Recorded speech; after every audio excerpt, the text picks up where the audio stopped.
MBBS చదువుతున్నాము. ఈ కార్యక్రమం యొక్క ముఖ్య ఉద్దేశం ఏంటంటే క్యాన్సర్ను ఏ విధంగా గుర్తించాలి, దానికి ఎలా అరికట్టాలి, అలాగే రాకుండా తీసుకోవాల్సిన జాగ్రత్తలు, అలాగే ప్రతి ఒక్కరికి అవగాహన కల్పించాలని మా ఈ ప్రయత్నం. క్యాన్సర్లో వివిధ రకాలు ఉంటాయి. దానిలో ఆడవారికి ముఖ్యంగా వచ్చేవి రొమ్ము క్యాన్సర్ మరియు సర్వైకల్ క్యాన్సర్. రొమ్ము క్యాన్సర్ లక్షణాలు ఏ విధంగా ఉంటాయంటే రోగి నుండి రోగికి మారవచ్చు. అయినప్పటికీ రొమ్ము క్యాన్సర్ యొక్క మొదటి లక్షణాల్లో కొన్ని కొత్త, నొప్పి లేకుండా గడ్డ, వాపు లేదా రొమ్ము రూపాన్ని మార్చడం మరియు చనుమొనల చర్మం యొక్క ఆకృతిలో మార్పులు ఉంటాయి. రొమ్ము క్యాన్సర్ యొక్క కొన్ని సంకేతాలు మరియు లక్షణాలు రోగి వయస్సు, క్యాన్సర్ కణితి యొక్క స్థానం మరియు క్యాన్సర్ రకాన్ని బట్టి మారవచ్చు.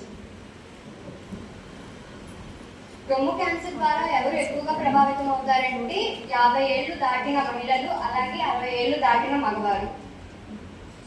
దీనికి ప్రధాన కారణాలు ఏమంటే పొగాకు మరియు మద్యపానం, కుటుంబ చరిత్ర, ఊబకాయం, హార్మోన్ పునఃస్థాపన చికిత్స మొదలైన వివిధ కారకాలు ఒకరి రొమ్ము క్యాన్సర్ ప్రమాదాన్ని పెంచుతాయి.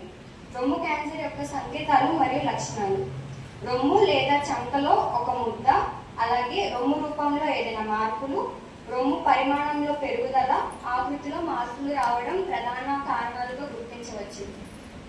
కొత్తగా తిరగబడిన చనుమొన అంటే నిప్పుల్స్, వాటి నుంచి బ్లడ్ కానీ లేదా చీమి కానీ రావడం గమనిస్తారు.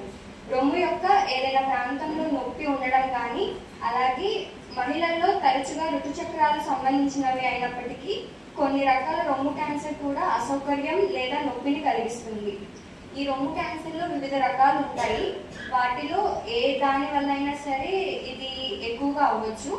రొమ్ము క్యాన్సర్కు దాదాపు ప్రతి ఒక్కరూ విస్మరించే ప్రధాన కారణాల్లో ఒకటి పెరుగుతున్న వయస్సు. అందువల్ల స్త్రీలు 50 ఏళ్ళు మరియు పురుషులు 60 ఏళ్ళు దాటిన తర్వాత రెగ్యులర్గా చెకప్స్కు వెళ్ళడం మంచిది. అలాగే రొమ్ము క్యాన్సర్ యొక్క ప్రారంభ సంకేతాలు పొందడం ప్రారంభించిన వెంటనే వైద్యుడిని సందర్శించడం మంచిది.